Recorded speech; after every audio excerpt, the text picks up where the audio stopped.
Contrary to popular belief, the conduct of nations on the international stage is almost never driven by moral considerations, but rather by a shadowy cocktail of money and geopolitics.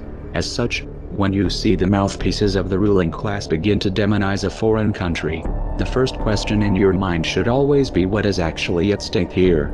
For some time now Russia, China, Iran, and Syria have been in the crosshairs. Once you understand why, the events unfolding in the world right now will make much more sense. The US dollar is a unique currency.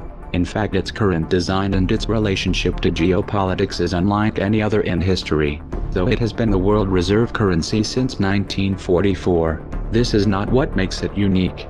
Many currencies have held the reserve status off and on over the centuries, but what makes the dollar unique is the fact that since the early 1970s it has been, with a few notable exceptions, the only currency used to buy and sell oil on the global market. Prior to 1971, the US dollar was bound to the gold standard, at least officially, according to the IMF.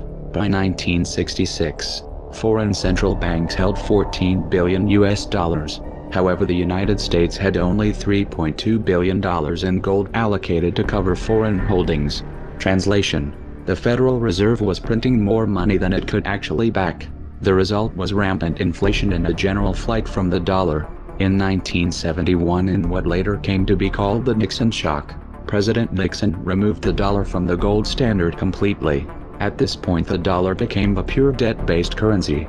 With debt-based currencies, money is literally loaned into existence. Approximately 70% of the money in circulation is created by ordinary banks, which are allowed to loan out more than they actually have in their accounts. The rest is created by the Federal Reserve, which loans money that they don't have, mostly to the government.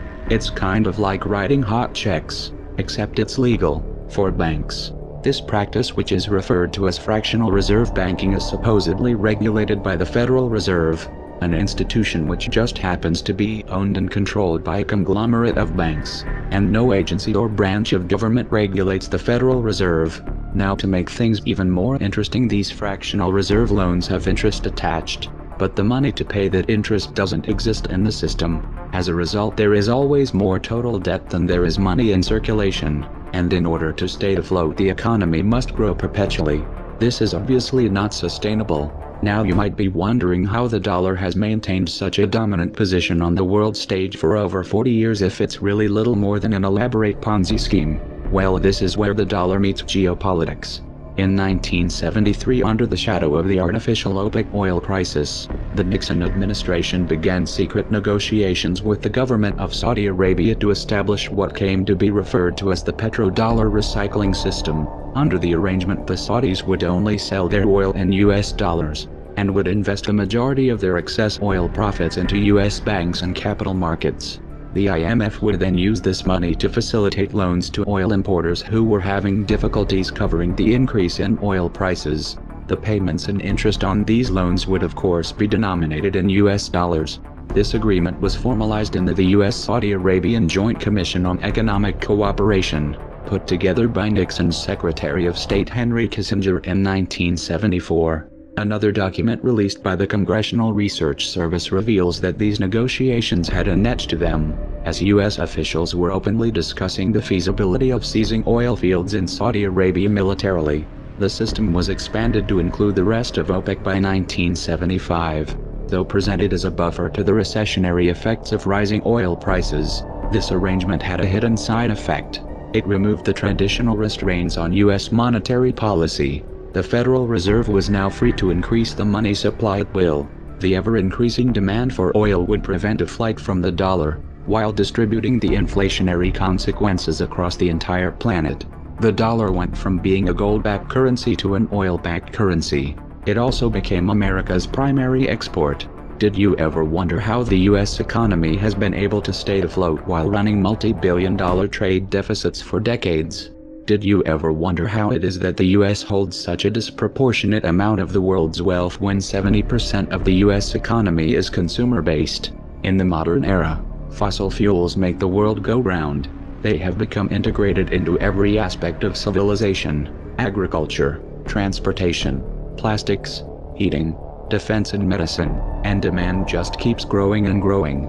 As long as the world needs oil, and as long as oil is only sold in US dollars, there will be a demand for dollars, and that demand is what gives the dollar its value. For the United States, this is a great deal. Dollars go out, either as paper or digits in a computer system, and real tangible products and services come in. However, for the rest of the world, it's a very sneaky form of exploitation. Having global trade predominantly in dollars also provides Washington with a powerful financial weapon through sanctions. This is due to the fact that most large-scale dollar transactions are forced to pass through the US. This petrodollar system stood unchallenged until September of 2000, when Saddam Hussein announced his decision to switch Iraq's oil sales off of the dollar to euros. This was a direct attack on the dollar, and easily the most important geopolitical event of the year. But only one article in the Western media even mentioned it. In the same month that Saddam announced he was moving away from the dollar, an organization called the Project for a New American Century, of which Dick Cheney just happened to be a member, released a document entitled Rebuilding America's Defenses Strategy, Forces and Resources for a New Century. This document called for massive increases in U.S. military spending and a much more aggressive foreign policy in order to expand U.S. dominance worldwide. However, the document lamented that achieving these goals would take many years, absent some catastrophic and catalyzing event like a new Pearl Harbor. 1 year later they got it. Writing the emotional reaction to 9/11, the Bush administration was able to invade Afghanistan and Iraq and pass the Patriot Act all without any significant resistance. There were no weapons of mass destruction in Iraq, and this wasn't a question of bad intelligence. This was a cold, calculated lie, and the decision to invade was made in full knowledge of the disaster which would follow. They knew exactly what was going to happen, but in 2003, they did it anyway. Once Iraqi oil fields were under US control, oil sales were immediately switched back to the dollar. Mission accomplished. Soon after the invasion of Iraq, the Bush administration attempted to extend these wars to Iran. Supposedly the Iranian government was working to build a nuclear weapon. After the Iraq fiasco, Washington's credibility was severely damaged. As a result, they were unable to muster international or domestic support for an intervention. Their efforts were further sabotaged by elements within the CIA and Mossad, who came forward to state that Iran had not even made the decision to develop nuclear weapons, much less begin an attempt. However, the demonization campaign against Iran continued even into the Obama administration. Why? Well, might it have something to do with the fact that since 2004 Iran has been in the process of organizing an independent oil bourse? They were building their own oil market, and it wasn't going to be tied to the dollar. The first shipments of oil were sold through this market in July of 2011. Unable to get the war that they wanted, the US used the UN to impose sanctions against Iran. The goal of the sanctions was to topple the Iranian regime.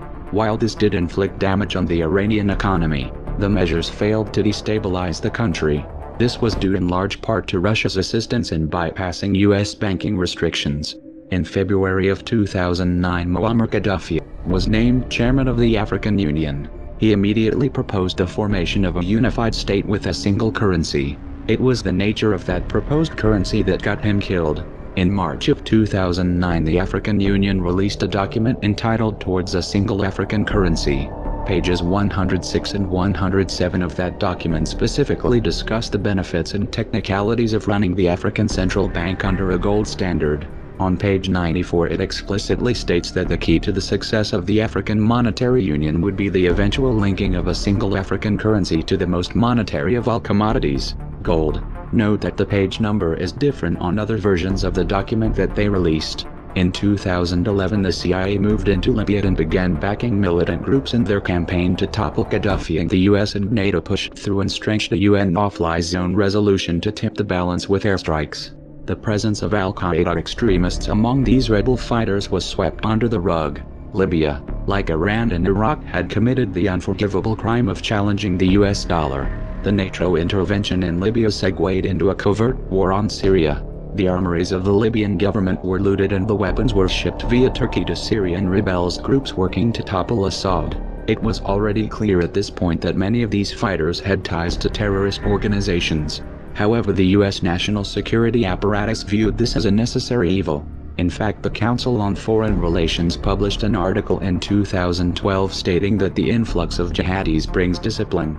religious fervor, battle experience from Iraq, funding from Sunni sympathizers in the Gulf, and most importantly, deadly results. In short, the FSA needs Al-Qaeda now. Let's be clear here, the US put ISIS in power. In 2013 these same Al-Qaeda-linked Syrian rebels launched 2 sarin gas attacks. This was an attempt to frame Assad and muster international support for military intervention. Fortunately they were exposed by UN and Russian investigators, and the push for airstrikes completely fell apart when Russia stepped in to broker a diplomatic solution. The campaign for regime change in Syria, as in Libya, has been presented in terms of human rights. Obviously this isn't the real motive. In 2009, Qatar put forth a proposal to run a natural gas pipeline through Syria and Turkey to Europe.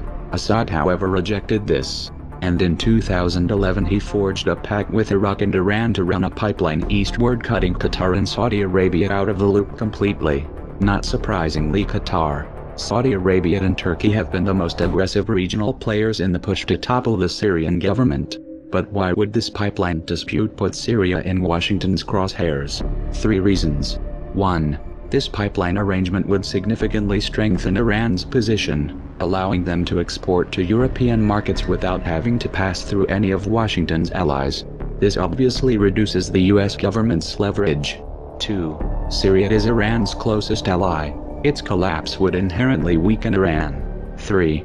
Syria and Iran have a mutual defense agreement, and a US intervention in Syria could open the door to open conflict with Iran. In February of 2014 this global chess game heated up in a new venue, Ukraine. The real target however was Russia.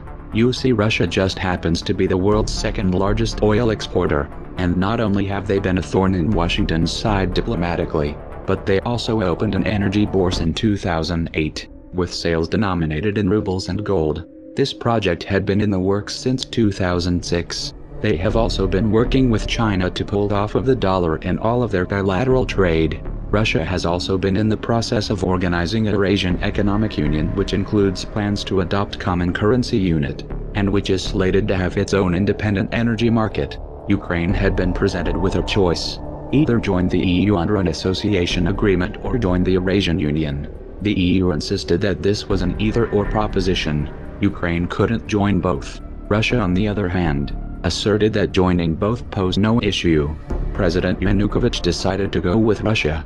In response, the US national security apparatus did what it does best. They toppled Yanukovych and installed a puppet government. Though this all seemed to be going well at first, the US quickly lost control of the situation.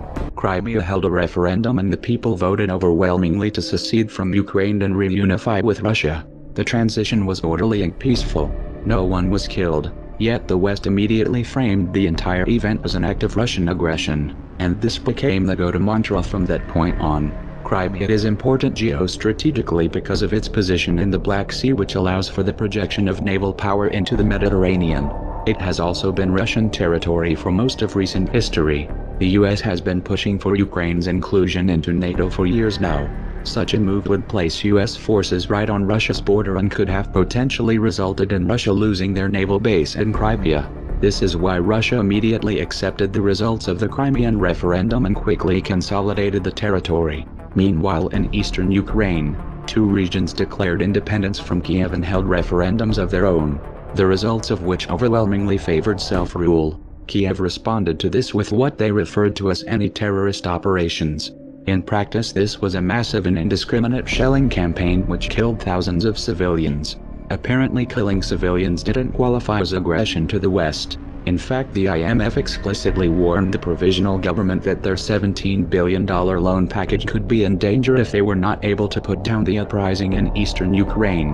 While the war against eastern Ukraine was raging, elections were held and Petro Poroshenko was elected president. It turns out that Poroshenko was exposed by a leaked diplomatic cable released by WikiLeaks in 2008 as having worked as a mole for the US State Department since 2006.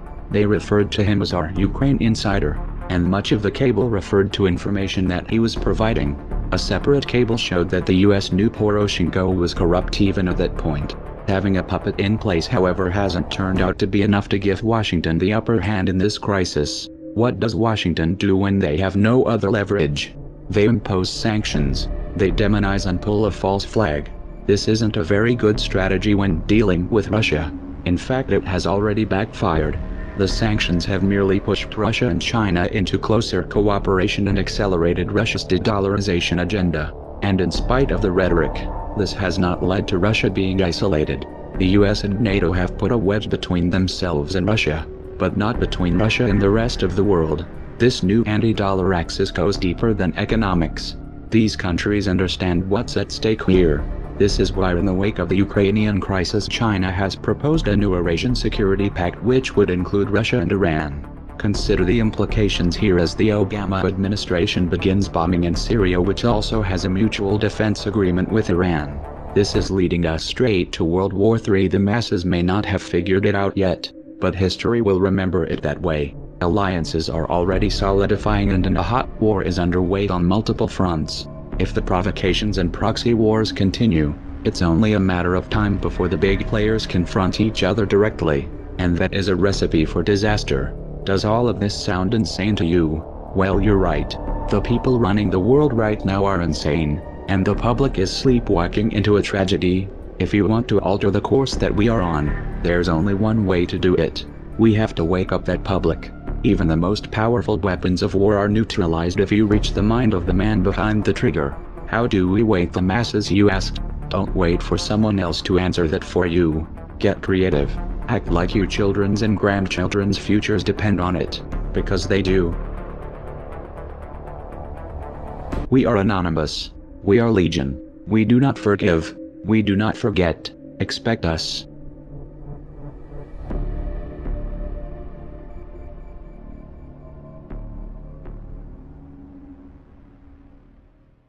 Is actually at stake here. For some time now, Russia, China, Iran, and Syria have been in the crosshairs. Once you understand why, the events unfolding in the world right now will make much more sense. The US dollar is a unique currency. In fact, its current design and its relationship to geopolitics is unlike any other in history. Though it has been the world reserve currency since 1944, this is not what makes it unique. Many currencies have held the reserve status off and on over the centuries, but what makes the dollar unique is the fact that since the early 1970s it has been, with a few notable exceptions, the only currency used to buy and sell oil on the global market. Prior to 1971, the US dollar was bound to the gold standard, at least officially, according to the IMF. By 1966, foreign central banks held him a pure debt-based currency. With debt-based currencies, money is literally loaned into existence. Approximately 70% of the money in circulation is created by ordinary banks, which are allowed to loan out more than they actually have in their accounts. The rest is created by the Federal Reserve, which loans money that they don't have, mostly to the government. It's kind of like writing hot checks, except it's legal, for about $14 billion US. However, the United States had only $3.2 billion in gold allocated to cover foreign holdings. Translation: the Federal Reserve was printing more money than it could actually back. The result was rampant inflation and a general flight from the dollar. In 1971, in what later came to be called the Nixon shock, President Nixon removed the dollar from the gold standard completely. At this point, the dollar became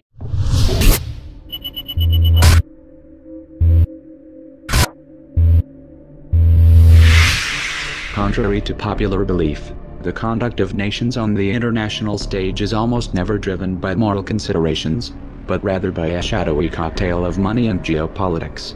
As such, when you see the mouthpieces of the ruling class begin to demonize a foreign country, the first question in your mind should always be, what